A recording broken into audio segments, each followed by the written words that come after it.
Tu as sûrement déjà rencontré une personne qui n'était ni la plus belle, ni la plus riche, ni celle qui parlait le plus. Pourtant, lorsqu'elle entrait dans une pièce, tout le monde l'a remarqué et on l'a traité différemment des autres. Pourquoi? C'est la question à laquelle je vais répondre dans cette vidéo. Mais avant ça, j'aimerais répondre à une autre question. Pourquoi ça sera toujours les autres et pas toi? Parce que les autres sont concentrés sur leur amélioration et donc se posent des questions de base. Et toi, tu te concentres à admirer ce que tu apprécies chez les autres sans chercher profondément à savoir pourquoi eux et pas toi. Et donc, pendant que toi, tu es figé sur « Ah, trop bien, X est intelligent, Y est riche, Z est charismatique », prodige les femmes le regardent avec les yeux qui brillent pendant qu'il leur parle. Franchement, ah, trop bien. Comment veux-tu faire la concurrence avec des gens qui se tuent à la tâche tous les jours pour devenir meilleurs? Tu n'as juste qu'une chance parce que toi, tu es hyper négligent envers les détails. Pourquoi certaines personnes imposent naturellement le respect? Premièrement, ils ne cherchent pas à être remarqués. Il y a un élément qui est assez paradoxal avec la notion de charisme, c'est que moins tu en fais, mieux c'est.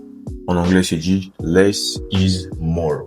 Remarquez que les personnes qui, très généralement, essaient d'attirer l'attention sur elles, la perdent très souvent. Pourquoi? Parce que ça fonctionne comme suit. Plus tu essaies d'impressionner, plus tu essaies de surjouer, et plus ça a un effet contre-productif parce que tu te donnes l'image d'une personne soudante, d'une personne qui veut prouver sa valeur parce qu'au fond d'elle, elle est extrêmement vide. C'est de ça qu'il s'agit.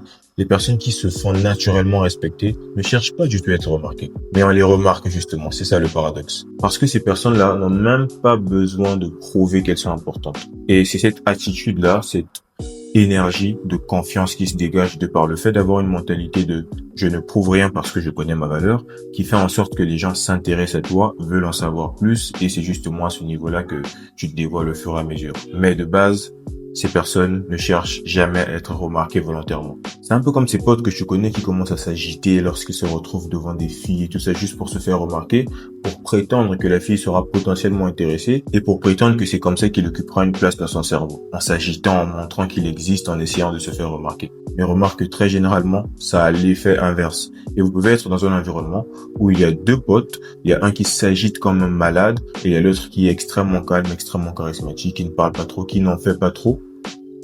Qui est-ce qui est le plus séduisant dans ton expérience personnelle, si tu as la réponse? Tu vas remarquer que celui qui s'agite perd directement l'attention de la fille et la fille se concentre sur celui qui est calme et celui qui n'a même pas besoin d'être remarqué parce que c'est cette attitude-là qui intrigue. Deuxièmement, ils sont pleinement présents. Et ça, c'est très important parce qu'aujourd'hui, on est biaisé par l'illusion de la nonchalance. On croit qu'être nonchalant, c'est un flex dans la mesure où tu ne parles à personne, tu es non sociable, tu es dans ton coin, tu ne regardes personne, tu t'en fous de tout le monde.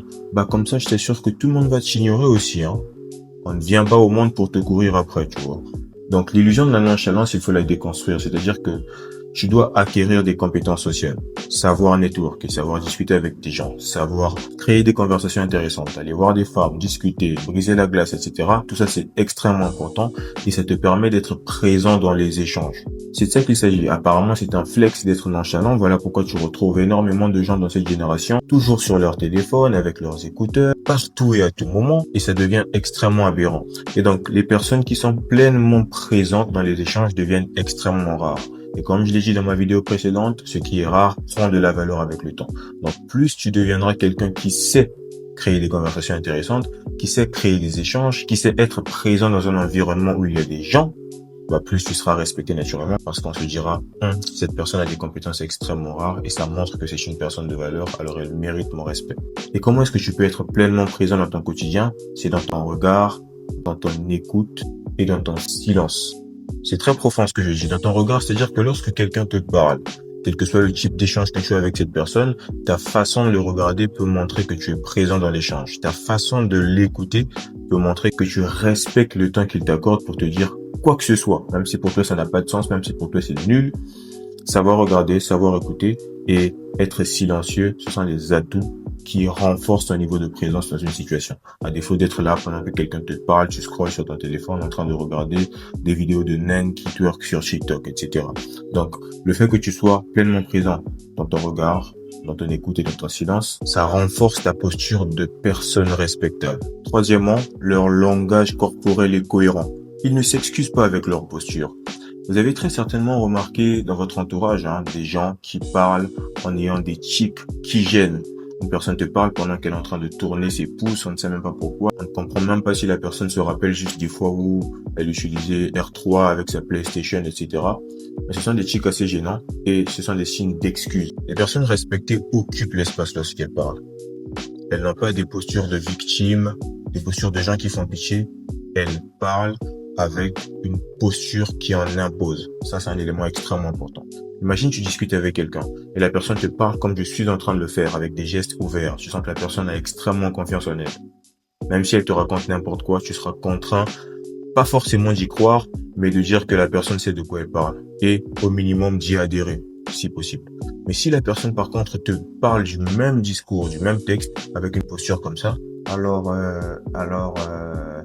automatiquement, t'as l'impression que c'est un menteur. T'as l'impression que la personne est vraiment en train de te mentir. T'as l'impression que tout ce que la personne raconte, c'est de l'arnaque. C'est de l'arnaque, littéralement. Donc moi, je considère que toi, tu es une personne qui ne veut pas arnaquer les autres. Donc en disant ce qui est vrai, le mieux, c'est d'utiliser la posture physique qui va avec, la gestuelle qui va avec. Au lieu de laisser des menteurs, des escrocs, des arnaqueurs avoir la bonne posture, mais tout en détruisant des vies, tout en faisant pleurer énormément de familles et tout en faisant du mal, en propageant le mal sur Terre. Donc les personnes respectables bougent lentement pour montrer qu'elles contrôlent l'espace, qu'elles contrôlent l'environnement. Ce ne sont pas des personnes pressées qui, lorsqu'elles doivent marcher dans une foule, se hâtent comme ça, on dirait qu'elles veulent directement disparaître. Ce sont des personnes qui marchent en prenant le temps d'avancer. Je n'ai pas peur de qui me regarde ou pas, de qui me juge pendant que je marche. Je marche, point final. Je connais des gens qui sont très inconfortables avec le fait de passer dans des foules ou de traverser des pièces. Tu auras l'impression que c'est un kangourou, il essaie de sauter pour arriver au fond. Mais tu es respecté lorsqu'on sent que tu marches à ton rythme, car tu n'as pas peur du jugement et du regard des autres. En même temps, ils contrôlent leurs gestes. Je me rappelle à l'université, je pense que j'ai déjà raconté ces anecdotes dans l'une de mes vidéos, j'avais une prof qui avait fait cette remarque pertinente sur la façon dont j'interagissais avec elle. Donc, étant chef de classe, lorsqu'elle m'appelait, soit pour signer des fiches, etc., ma façon de m'approcher vers elle, je n'étais pas du tout pressé. J'avançais avec calme. Et lorsqu'il fallait signer, je prenais les éléments avec des gestes assez précis. Ça l'intriguait. Pourquoi? Parce que très généralement, elle est habituée à interagir avec des gens qui sont agités, des gens qui donnent l'air d'être pressés, de paniquer, qui font tomber des stylos, qui bougent, on dirait des Mongols. Et elle s'est retrouvée devant un étudiant qui maîtrise ses gestes, qui a des gestes précis, chose qu'elle voit rarement, donc elle était obligée de le mentionner.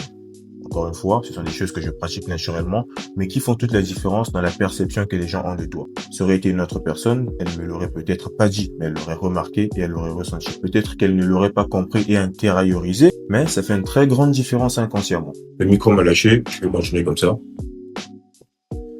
Quatrièmement, il parle avec intention, avec que chaque phrase semble réfléchie. Pourquoi? Parce qu'il ne parle pas pour remplir le vide. Vous connaissez ces gens-là qui sont très inconfortables avec le silence. On a l'impression qu'il y a une arme sur leur tête et s'ils ne parlent pas, on va leur tirer dessus. Ils ne supportent pas le silence. Donc, ils s'efforcent à dire tout et n'importe quoi juste pour ne pas qu'il y ait un silence inconfortable d'après eux. Et ça n'inspire pas le respect. Ça montre juste l'attitude d'une personne qui n'a pas la maîtrise de soi, l'attitude d'une personne qui n'est même pas capable de contrôler son environnement et de contrôler ses émotions. Parce que très généralement, c'est lié aux émotions. Lorsque je suis très inconfortable avec le silence, c'est parce que j'ai peur qu'il y ait une émotion négative qui puisse osciller dans l'espace comme ça. Et donc, tu essaies de combler ça au maximum, ce qui te donne l'air d'une personne à qui on ne peut même pas faire confiance. Et donc, ces personnes-là qu'on respecte énormément ne parlent pas pour remplir le silence. Elles parlent lorsqu'elles ont quelque chose à apporter. C'est ce qui, encore une fois, fait que les gens les respectent parce que ces personnes-là ne parlent pas n'importe comment. Ne parlent pas pour ne rien dire. Ce qui fait que leurs mots ont énormément de valeur sur le marché de la parole. Rapport à la vidéo précédente, pour ceux qui ne l'ont pas vu, allez checker rapidement, c'est très important, ça peut sauver des vies. Cinquièmement, ils sont compétents. Au moins dans un domaine. Parce que beaucoup pensent que le respect vient du charisme vide et du charisme superficiel, de la posture, de savoir marcher, de savoir se tenir, etc. Alors qu'en réalité, le charisme durable, le vrai, il vient de la compétence. C'est-à-dire que tu attribues beaucoup plus des traits liés au charisme à quelqu'un qui fait quelque chose extrêmement bien. Parce que de base, Lionel Messi, c'est pas forcément quelqu'un qui a la meilleure posture, la meilleure démarche, etc. Mais il a une aura. Un charisme qui s'est construit avec le temps et sur la base de sa compétence, du fait que c'est le meilleur joueur de l'histoire du football. Je débat avec personne. Et c'est très logique parce que quelqu'un qui apporte constamment de la valeur, il finit naturellement par être respecté parce qu'il devient un outil essentiel à la société. S'il n'est pas là, il manque quelque chose, il y a une carence de valeur, donc personne ne peut combler cette carence-là. Alors cette personne est respectée parce qu'on veut qu'elle reste à sa place pour continuer à apporter cette valeur dont les gens ont extrêmement besoin. On respecte les gens compétents parce que c'est un signe de discipline. Quelqu'un qui maîtrise un domaine a forcément passé des heures à l'étudier, à sacrifier énormément de choses, s'est privé des sorties, des fêtes, etc.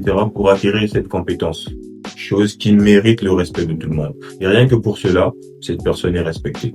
Donc, quel que soit le domaine dans lequel tu veux exceller, que ce soit la peinture, que ce soit le golf, que ce soit jouer du tam-tam, lorsque tu deviens exceptionnellement bon, tu es automatiquement respecté pour les personnes que ça intéresse et aussi même pour les gens que ça n'intéresse pas, juste par le fait de se dire, lui, il s'est discipliné et il s'est avancé à fond dans une direction qui l'intéressait.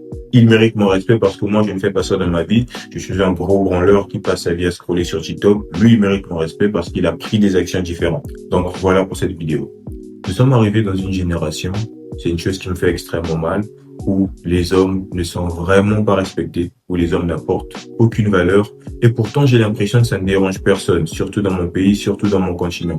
Et ça devient entre guillemets la norme. Moi, je veux créer cette communauté d'hommes-là qui travaillent et s'élèvent mutuellement de telle sorte à combattre ce fléau parce que c'est un grand problème. Nos arrière-grands-parents ont travaillé hyper dur, du mieux qu'ils pouvaient pour assurer la survie, pour être les meilleurs hommes possibles pour leurs femmes, pour leur société, pour leur famille, etc. Et nous, on devient des hommes féminisés.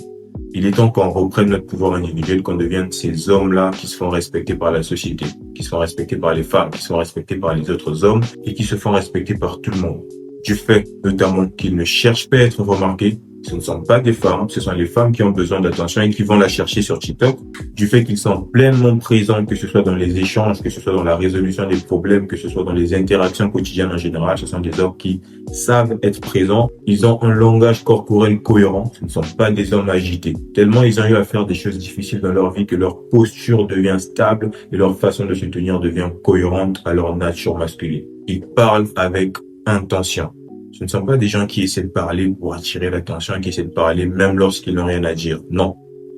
Ils parlent parce que c'est important. Ils parlent lorsqu'ils ont quelque chose à apporter parce que ce sont des hommes qui se respectent. Et enfin, je dirais même l'élément le plus important, ils sont compétents. Ils savent faire quelque chose et ils savent se rendre indispensables à la société. J'aimerais que tu vois cette vidéo comme un outil qui va te permettre de décupler ton potentiel.